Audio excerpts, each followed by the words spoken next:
এর আগের পর্বে আমরা দেখেছি শ্রীরামচন্দ্রের কাছে গুরু বশিষ্ঠদেবের আগমন হলো। শ্রী রঘুপতি রাম গুরুদেবকে সাদর অভ্যর্থনা করলেন এবং স্বয়ং তার পাদ প্রক্ষালন করে পাদোদক ধারণ করলেন। মুনিবর তখন হাত জোর করে বললেন, হে কৃপাসিন্ধু শ্রীরামচন্দ্র, আমার নিবেদন শুনুন। আপনার নরলীলা দেখে আমার চিত্তেও অপার মোহ বা ভ্রম হয়। হে ভগবান, আপনার মহিমা সীমাহীন, তা বেদও কুল পায় না। আমি তা কেমন করে জানব? পুরোহিতের কর্ম মোটেই সম্মানজনক নয়। বেদ, পুরাণ ও স্মৃতি সকলেই তার নিন্দা করে থাকে। আমি সূর্যবংশের কুলপুরোহিতের কর্ম নিতে চাইনি। তখন ভগবান শ্রী ব্রহ্মা আমাকে বলেছিলেন, হে পুত্র, এতে পরবর্তীকালে তোমার প্রভুত্ব লাভ হবে। স্বয়ং পরব্রহ্ম পরমেশ্বর নররূপ ধারণ করে রঘুকুলভূষণ রূপে রাজা হবেন। তখন আমি অন্তরে বিচার করে দেখলাম যে যার জন্য যোগ, যজ্ঞ, ব্রত ও দান আদি করা হয়, তাকেই আমি এই পৌরোহিত্য কর্মে লাভ করব। তাই রঘুবংশের পুরোহিতের কার্যে যুক্ত থাকাই আমার পক্ষে শ্রেষ্ঠ ধর্ম পালন হবে। জপ, তপস্যা, নিয়ম, যোগ, নিজ বর্ণাশ্রমোচিত ধর্ম, শ্রুতি সকল উৎপন্ন বহু শুভ কর্ম, জ্ঞান, দয়া, দম, তীর্থস্থান আদি যাকে বেদ ও বিদ্বজ্জন ধর্ম বলেন ও তা পালন করতে বলেন। আর হে প্রভু, বহু তন্ত্র, বেদ ও পুরাণ সকল পাঠ ও শ্রবণে সর্বোত্তম ফল একটাই, আর সকল সাধনারও সেই একই সুন্দর ফল, তা হলো আপনার শ্রী পাদপদ্মে সতত অনুরাগ ধারণ করা। কলমশ ধৌত করলে কি আর তা থেকে মুক্তি পাওয়া যায়? জল মন্থন করলে কি কখনো ঘৃত লাভ হয়? তেমনি হে শ্রী রঘুনাথ, প্রেম অনুরাগ রূপ নির্মল জল ছাড়া অন্তঃকরণের কলমশ কখনো দূর করা যায় না।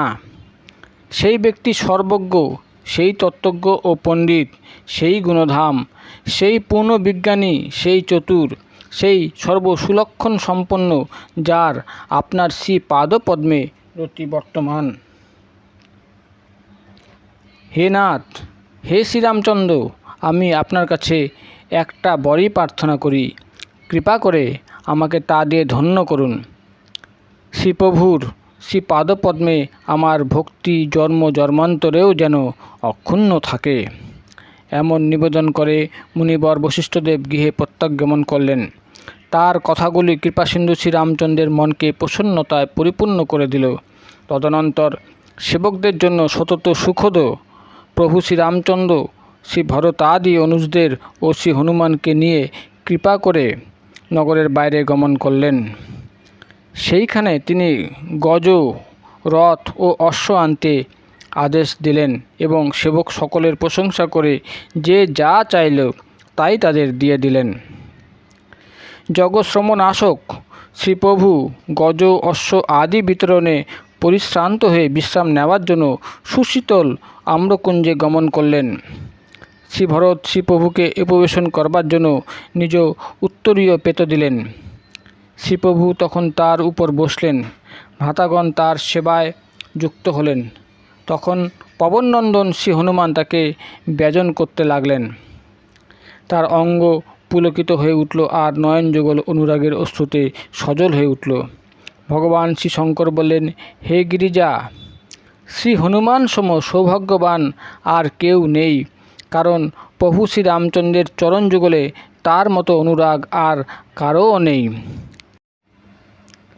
তার প্রেম ও সেবার উচ্ছ্বসিত প্রশংসা প্রভু শ্রীরামচন্দ্র বারে বারে নিজ মুখে করেছেন। এমন সময়ে ঘটনাস্থলে বিনা হস্তে দেবশ্রী নারদের আগমন হল। তিনি প্রভু শ্রীরামচন্দ্রের অনুপম সুন্দর নিত্য নতুন লীলা সংকীর্তন করতে লাগলেন। কৃপা কটাক্ষে শোকহরণকারী হে কমলনয়ন, আমার উপর কৃপাদৃষ্টি দান করুন।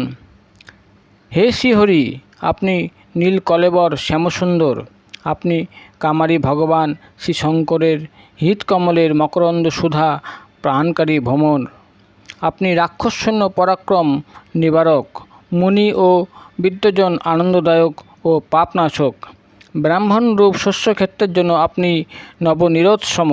আপনি অশরণ, শরণ আর দিনহীনদের আশ্রয়দায়ক।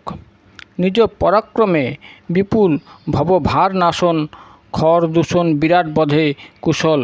রাবণারী আনন্দস্বরূপ, নৃপতি শিরোমণি ও দশরথ কুলরূপ কুমুদিনীর চন্দ্র শ্রীরামচন্দ্র, আপনার জয় হোক। আপনার প্রতিপত্তির সুখ্যাতি পুরাণ, বেদ ও তন্ত্রাদি শাস্ত্রে ছেয়ে আছে। তা দেবতা, মুনি ও সাধু সন্ত সকল সংকীর্তন করে থাকেন। আপনি করুণাসম ও মিথ্যা মদ বিনাশক। আপনি সুনিপুণ শ্রী অযোধ্যার ভূষণ। আপনি কলিযুগে কলমশ নাশন ও মমতা বিদূরণকারী। হে তুলসীদাসের প্রভু, শরণাগত ভক্তকে রক্ষা করুন। প্রভু শ্রী রামচন্দ্রের গুণ সকল পরম প্রীতি সহকারে সংকীর্তন করে দেবশ্রী নারদ শোভাসাগর শ্রী প্রভুকে চিত্তে অধিষ্ঠিত করে ব্রহ্মলোকে গমন করলেন।